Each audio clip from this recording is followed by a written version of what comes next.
réconciliation, c'est vrai, ça se chante partout, sur toutes les lèvres.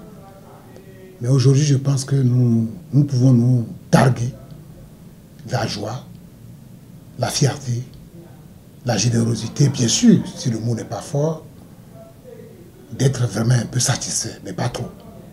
Parce que le premier citoyen, qu'est donc le président Patrice Talon, a fait beaucoup de choses, beaucoup de pas. Il a posé beaucoup de pas dans ce sens. Dans le sens surtout de la réconciliation. On alla chercher, par exemple, un certain Zissou, ancien candidat à la présidentielle 2016, c'est beaucoup. C'est beaucoup. Pour ce qui est du passé, pour ce qu'on sait du passé, entre les deux hommes, entre l'homme et la République, je veux parler de Zissou, je crois que c'est beaucoup, c'est beaucoup, c'est beaucoup. Non seulement ça, il a tendu, Patrice Talon a tendu la main à l'opposition. Il a tendu la main à celles et ceux qui veulent, n'est-ce pas, la prendre. Et nous demandons au peuple de nos concitoyens, à ceux de nos concitoyens, à toutes celles et ceux qui sont épris de paix, d'aller chercher cette main tendue du chef de l'État. Nous en sommes les premiers. C'est pourquoi il est toujours urgent et très urgent pour nous d'aller plus loin. Le pays a besoin du rassemblement. Nous devons avoir l'utilité, l'unité, une unité nationale de nous rassembler. Nous devons avoir la pensée de nous rassembler autour de notre chef, le président de la République.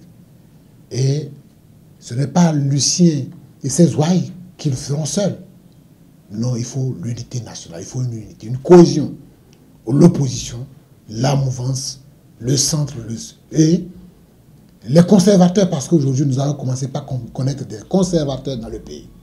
Alors ensemble, nous devons rester mobilisés autour de notre chef pour éviter certaines situations qui ne nous arrangeraient pas demain. Alors pour le faire, il faut la cohésion.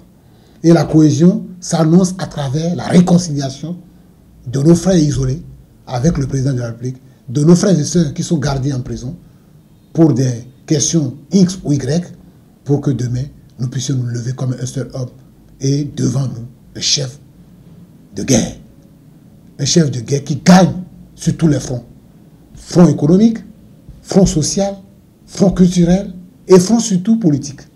Voilà l'appel que je vais lancer à tous les Béninois pour une longue vie